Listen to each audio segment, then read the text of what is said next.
जो महिमा मंडित हुआ, आप खुश रहें। बार बार इस बात को कहें कि कोई बात है कि हस्ती मिटती नहीं हमारी। हम तो हजारों साल से हैं, हमारी हस्ती मिट नहीं रही है। भाई साहब, जरूर कोई बात होगी कि आपकी हस्ती मिटती नहीं थी, लेकिन जरा अफगानिस्तान, पाकिस्तान, बांग्लादेश में जहां जाइए, जहां अब कोई भी बस्ती नहीं है आपकी। ये भारत देश जरूर भौतिक रूप से समझते हैं कि आपका है। हजारों साल के बाद पहली बार भारत सबसे ज्यादा संकट में है।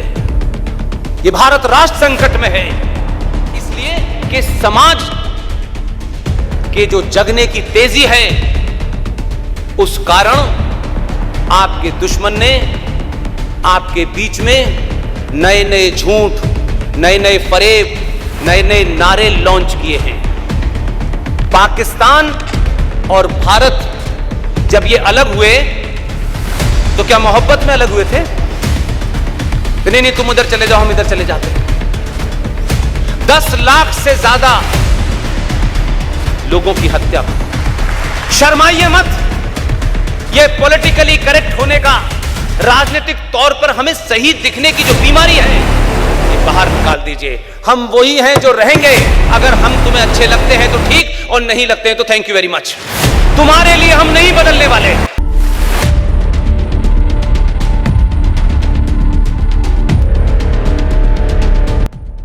कुछ बात है कि हस्ती मिटती नहीं हमारी।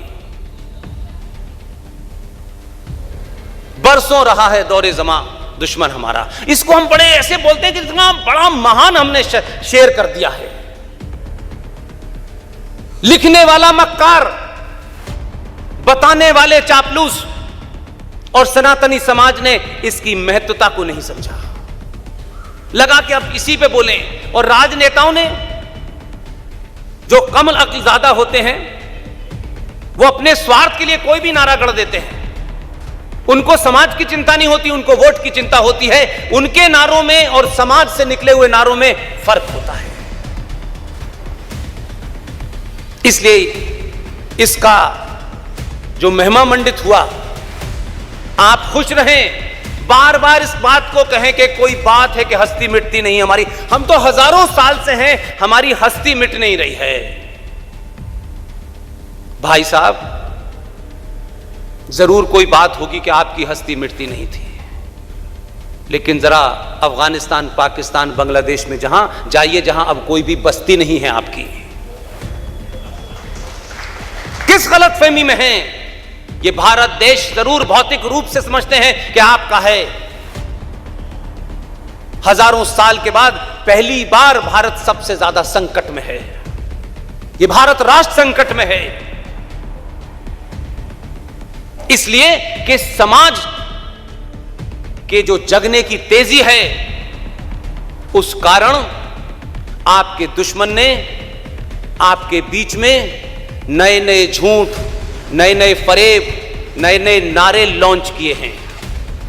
पाकिस्तान और भारत जब ये अलग हुए तो क्या मोहब्बत में अलग हुए थे? नहीं, तुम उधर चले जाओ, हम इधर चले जाते हैं। 10 लाख से ज्यादा लोगों की हत्या हुई है। इसलिए अपने हीरोज को पहचानिए, और जब आप हीरो को पहचान लेंगे तो 2014 और 2019 हजारों साल तक होता रहेगा। शर्माइए मत। यह पॉलिटिकली करेक्ट होने का, राजनीतिक तौर पर हमें सही दिखने की जो बीमारी है, ये बाहर निकाल दीजिए। हम वही हैं जो रहेंगे। अगर हम तुम्हें अच्छे लगते हैं तो ठीक, और नहीं लगते हैं तो थैंक यू वेरी मच। तुम्हारे लिए हम नहीं बदलने वाले। और आप तो सौभाग्यशाली हैं। हम तो 50 की उम्र से बाहर निकल गए, लेकिन आज का 22 साल का लड़का, 21 साल की बेटी आपके सामने तो आपका एक चुना हुआ प्रधानमंत्री घोर सेकुलरिज्म की हवा के बीच में से निकल के जब आया, प्रधानमंत्री बना। चीजों को बारीकी से देखिए। एक आदर्श बनने के लिए लोग उसको कुछ गाली देते रहें, लेकिन फिर भी वो ये जानता है, ऐसा नहीं है कि वो कोई जुपिटर से आए हैं, उनको पता है इसी समाज में लोग कैसे हैं, अपने ही लोग ज्यादा सवाल उठाएंगे, लेकिन फिर भी न उसे किसी की चिंता है कि कौन गाली देगा, कौन बुरा कहेगा। वो क्या करता है, इसकी 2-3 मिसालें देखिए। आप मुझे बताइए, मेरे पिता का नाम क्या है? मिश्रा जी, ये मेरी मां के अलावा कौन जानता है? क्या इस सच्चाई को कोई जान सकता है? क्या आपका पिता कौन है? सिर्फ आपकी मां जानती है, दुनिया की कोई ताकत नहीं बता सकती। इसीलिए मैं कहता हूं, मां से बड़ा कोई सच है ही नहीं। और विश्वास क्या है? वो मां जिसको बता देती है कि बेटा ये तेरा पिता है, हम बिना केजरीवाल की तरह सर्टिफिकेट मांगे उसे पिता मान लेते हैं। हम प्रूफ नहीं मांगते उस मां से कि मां तू हमको प्रूफ दे कि यही मेरा पिता कैसे है। हम उस संस्कृति के लोग हैं। इसलिए मैंने सुना है ये आदिवासी इलाका भी है। जब मां ने आपको ये बता दिया कि ये तेरा फादर है, फिर ये सफेद कपड़ों वाला फादर घर में कैसे आया? कैसे इसको आने दिया आपने? सनातन संस्कृति के मानने वाले लोगों, मां दुनिया में एक ही हो सकती है। जिस मां पे इतना यकीन है कि हम अपनी आस्थाओं को, परंपराओं को और उस साइंस को मां से जोड़ देते हैं, इसीलिए हमें नदी नहीं कहते, हम कहते हैं गंगा मां।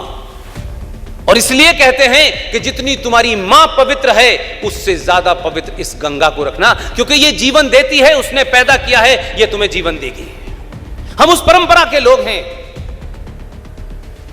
इसलिए मुझे दुख के साथ कहना पड़ रहा है, ये बात सब जगह कहता हूं मैं, कुछ आपको नया नहीं करना। आप एक साधारण से लोग हैं, हमारे चले जाने पे किसी को पता भी नहीं चलेगा, ना हमारे आने पे कोई देश में बड़ा कोई ऐसा बड़ा प्रोग्राम समारोह ऐसा भी नहीं है। हम बहुत साधारण लोग हैं भाई, आप ही की तरह जीवन जीते हैं। इसलिए मुझे करेक्ट क्यों दिखना है?